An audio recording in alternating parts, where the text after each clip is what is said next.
Yaşlıktan, güçlükten dünyaya ders geçirdiler. Türk'le düşman bakışlar ne halini unutlar, ne de pisliğini cezasını yerde koyar. Koy bilmeyen de bilsin, bütün dünya eşitsin. Ne silahtan ne oktan, Türk halkı değil volkan. Türk hiç vaxt andı bozmaz, Türk dostu darda koymaz, daha hiç vaxt ayrılmaz. Türkiye, Azerbaycan.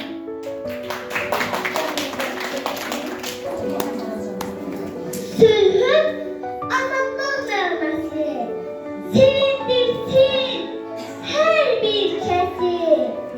Göyərçinlər göyə qalxsın, hamını sülhə çağırsın.